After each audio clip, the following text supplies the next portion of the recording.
Hey, it's a shame point to the word. This will be like a current events. Um, this is basically what like about furries or furry. So I'll give you the definition right away. Furries are individuals who are especially interested in anthropomorphic or cartoon animals. Example given: Bugs Bunny. They often strongly identify with anthropomorphic animals when practicing that word, and create fursonas, identities of themselves as those anthropomorphic animals. So furry is Furry, furries are Furries. So I, yeah, the reason I bring this up is because I've been like hearing a lot of talk about this stuff, like especially in the state I live in, like just basically there's articles on how like people who identify, I mean, like the world we live in, identify as furries, are basically like requiring like litter boxes and stuff. And yeah, so I live in Wisconsin. I've been hearing a whole bunch of like, different, stuff in, various cities and things in the state. I'm sure it's, everywhere else too. So basically, how like they'll just like apparently like bark at like people and just like they're not expected to like participate in gym class and just all these things. And so like a cousin of mine has been dealing with this because she's like a teacher in the state of Wisconsin as well. So yeah, I first heard about it I think like a month ago, and now I've been kind of seeing it pop up everywhere else. So I got a couple of articles because I don't really know too much stuff about this either. So basically, one is pubmed.gov.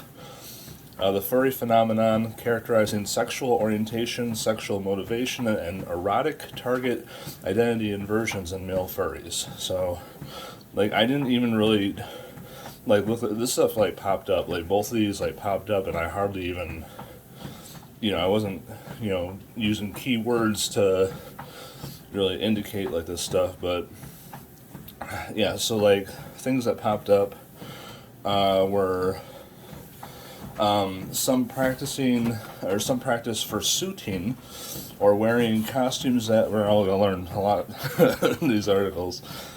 Some practice for suiting or wearing costumes that resemble anthropomorphic animals. So basically, I'm gonna stop it there, like, cause, like, I don't know, like, like especially like video games, like people who are heavily into video games, like they'll have these like conventions and Comic Con, and so now I guess they're I mean they're so there's like these few people who will dress up as superheroes, or I mean, like especially like anime kind of stuff, and this kind of is like anime. So like I mean, you'll see that and like just go like yeah, whatever floats your boat kind of thing, like. And so I want to, before I continue with the article, like, this is open for anyone who wants to listen. This is, I guess, primarily geared, though, toward, like, Christian parents. But like I said, it's open to anyone who wants, this information. So continuing, some practice for suiting or wearing costumes that resemble anthropomorphic animals. Furries have been portrayed as sexually motivated in media and popular culture, although little empirical research has addressed this issue. If some furries are sexually motivated, they may be motivated by an erotic target identity inversion, or ETII, sexual arousal by the fantasy of being the same kinds of individuals to whom they are sexually attracted. Furries with these would experience both sexual attraction to anthropomorphic animals and sexual arousal by fantasizing about being anthropomorphic animals because they often change their appearance and behavior to become more like anthropomorphic animals. So, so all of this, the reason I bring this up is because, like, where I'm hearing about furries is like in middle schools and high schools. You know what I mean? So like this stuff is, I don't know, like it's very concerning, and I'm gonna get some like Bible verses later on too, to kind of bring this into biblical aspect.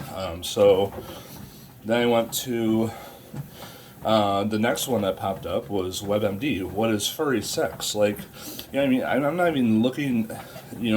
These are just like the top two that popped up, and so it says. Furries are people who have an interest in anthropomorphic animals or animals with human qualities. And to me that rings, like, in the Old Testament about, bestiality kind of stuff. So, continuing. Many furries create their own animal character, known as a fursona, which functions as their avatar within furry communities. While fursonas are each based on an animal, a dog, cat, reptile, bird, wild animal, or even mythical creature, they walk upright, like humans, and do often have a cartoon-like appearance. Furries represent their fursonas through art, writing online identities, or in the creation of fursuits, which are elaborate costumes depicting the individual's animal. So it says, some fursuits, which are elaborate costumes depicting the individual's animal. Some fursuits are full costumes, while others are partial, including animal ears, tails, or gloves. And so that's what you're kind of seeing happen in these schools. The furry fandom thrives in online space, but many individuals also meet locally or nationally to engage with like-minded fans. Each year, furry enthusiasts meet at conferences across the country. So this stuff, like they're talking about adults, but it's concerning because there's like stuff like this on TikTok, which kids are incredibly interested in. So like a kid didn't just wake up one day and say, oh, I want to start a thing and a fad, and doing middle school or high school. Like, they got this from somewhere, so this is the influence. So continuing, each year furry enthusiasts meet at conferences across the country. The community itself is known for its diversity and acceptance. 1/3 of the furry community, and this is WebMD, like this isn't just some one-off person who's upset with these furry animal, these furry people. So this is WebMD. 1/3 of the furry community identifies as exclusively heterosexual, and furries are 5 times as likely to identify as, the acronym lesbian, gay, bisexual, transgender, transsexual, queer, questioning, intersex, asexual, pansexual. Didn't know there were so many. Than the general population. So they're 5 times as likely than others. And now it says like another header, like how to explore furry sex. If you're interested in the furry community, you can explore these feelings in a number of ways. For example, you can attend furry conventions, also known as fur cons. These public events allow hundreds or even thousands of furry fans to attend panels, events, merchandise booths, live music, dance contests, games, and more. Smaller furry community gatherings called furry meets allow local furry enthusiasts to meet and socialize. So there's quite a bit to cover there. Like we were learning a lot. Continuing, let's see here.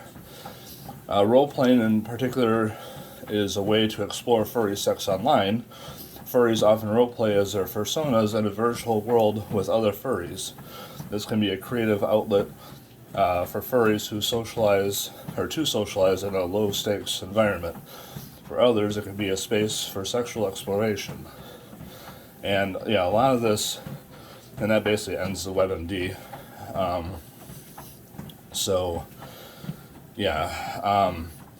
And a lot of this stuff, like,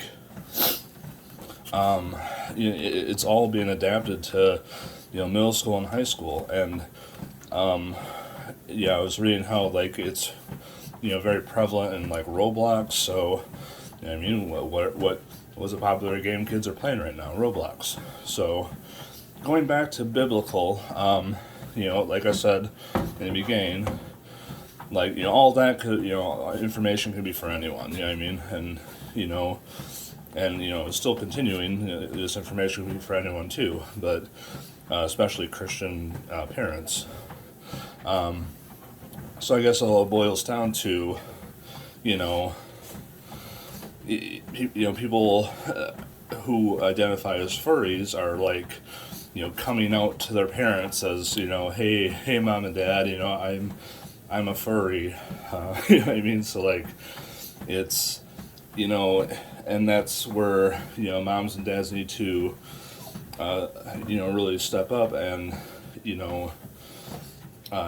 be honest with their children, because like, there's parents out there who are just going with it, like, whatever makes you happy, that kind of thing. So, as far as, Christians, like, it's basically, like, they're basically, thinking and assuming that, the kids are an animal. So, and it's like anything else, like, I'm sure, like, the world would argue, like, this is just, a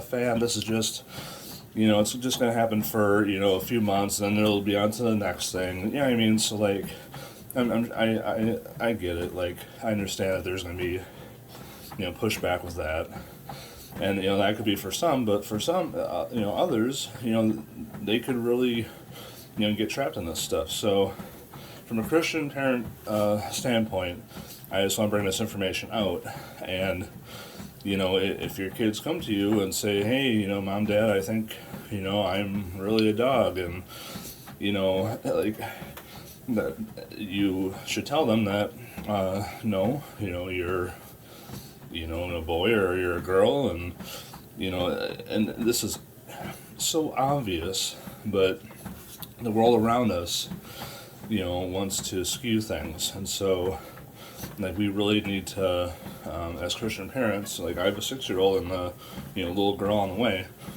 and so, like, I'm in this boat too, and so, I mean, more so with, Christian parents, or any parent with, older children, but, yeah, I just want to bring up, like Romans 12:2, and be not conformed to this world, but be transformed by the renewing of your mind, that you may prove what is good and acceptable and perfect will of God. And so, like, that goes, and Christian parents, we're the role models for the children. Like, if we expect our kids to be a certain way, we need to follow suit. We have to be, lead by example.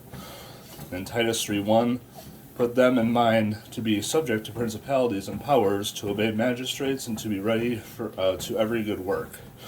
And I bring that one up because, basically, like, the furries or whatever are being treated differently than, other kids. Like, they don't have to participate, and they'll, like, literally bark and, disrupt and be disrespectful towards, teachers, parents. So I bring that up.